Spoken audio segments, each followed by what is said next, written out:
Chandrayaan-3 mission भारतीय इतिहास का सबसे महत्वपूर्ण मिशन है।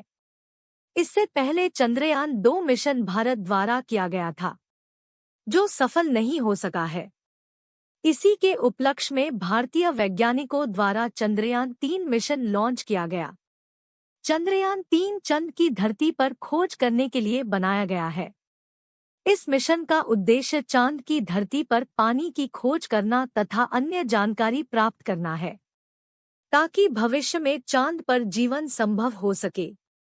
इन्हीं सब कारणों की वजह से चंद्रयान-3 मिशन भारत द्वारा तैयार किया गया है। भारत से पहले भी अमेरिका, रूस द्वारा चंद्र पर मिशन भेजा गया, परंतु आज तक कोई भी देश चांद की दक्षिणी ध्रुव पर नहीं जा सका। भारत का चंद्रयान-3 चांद के दक्षिणी ध्रुव पर उतरने के लिए ही बनाया गया है। भारतीय वैज्ञानिकों द्वारा चंद्रयान-3 को 14 जुलाई 2023 को शुक्रवार दोपहर 2:35 पर सतीश धवन अंतरिक्ष केंद्र श्रीहरिकोटा से छोड़ा गया। इस मिशन का मुख्य उद्देश्य चांद पर पानी की खोज करना, खनिज पदार्थ आदि को ढूंढना है। चंद्रयान-3 में विक्रम लैंडर और रोवर भी है, जो चंद्र की सतह पर अपना अपना काम करेंगे। चंद्रयान-3 चांद के दक्षिणी ध्रुव पर उतरेगा, जो कि आसान नहीं है। भारत से पहले आज तक कोई भी देश ऐसा करने में सफल नहीं हो सका है। इसका मुख्य कारण यह है कि चांद का दक्षिणी ध्रुव बहुत ही भयंकर और खतरनाक है। इस जगह पर काफी अंधेरा रहता है, सूर्य की रोशनी भी बहुत कम आती है, और इस जगह पर कई बड़े गड्ढे हैं, जिनकी संख्या अनगिनत है। इन गड्ढों की गहराई कम से कम 1 किलोमीटर तक मापी जा सकती है। चंद्रयान-3 के लिए सबसे मुश्किल काम यह होगा कि चांद की धरती पर सफलतापूर्वक लैंडिंग करना। इन्हीं कारणों की वजह से यहाँ पर कोई भी मिशन आज तक नहीं गया है। चांद का दक्षिणी ध्रुव कई खतरों से भरा हुआ है। चंद्रयान-2 इसी कारण से सफलतापूर्वक सॉफ्ट लैंडिंग नहीं कर पाया था। उसकी गति तेज होने के कारण चांद की धरती पर सही से नहीं उतर पाया, जिसके कारण वह फ्रेश हो गया। आखिरकार भारतीय वैज्ञानिकों का इंतजार खत्म हुआ। चांद की धरती पर सफलतापूर्वक लैंडिंग करता है, तो यह समय भारतीय वैज्ञानिकों के लिए बहुत उत्साहपूर्वक था। आखिरकार हमने जो सोचा था वह कर दिखाया। चांद के दक्षिणी ध्रुव पर भारत द्वारा सफलतापूर्वक लैंडिंग अपने आप में एक बहुत बड़ा चमत्कार है। विक्रम लैंडर के सफलतापूर्वक लैंडिंग के बाद उसमें से प्रज्ञान रोवर बाहर निकालकर चंद्र की धरती की जानकारी प्राप्त करेगा।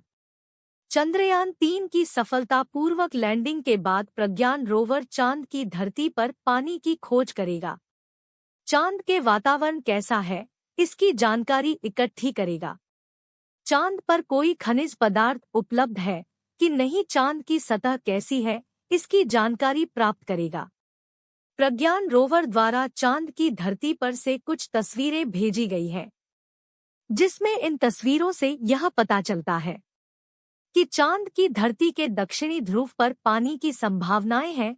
अगर भविष्य में यहाँ पानी प्राप्त होता है तो यहाँ पर नई बस्तियां बताई जा सकती हैं, परंतु अभी कुछ भी कहा नहीं जा सकता है, क्योंकि पानी ही जीवन का आधार है। पानी के बिना किसी भी ग्रह पर जीवित रहना संभव है, ना ही वहां पर वनस्पति पेड़ पौधे उग सकते हैं।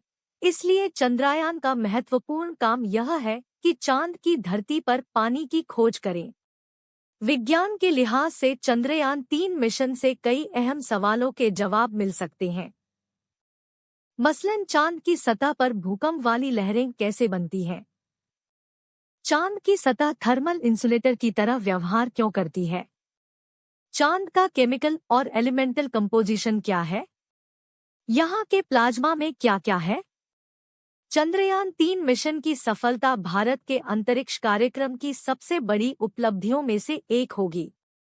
अमेरिका, रूस और चीन के बाद भारत चौथा ऐसा देश बन जाएगा जिसने चांद पर सॉफ्ट लैंडिंग की होगी।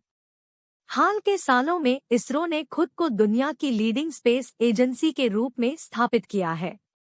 चांद पर सफल मिशन से उसकी साख और मजबूत होगी।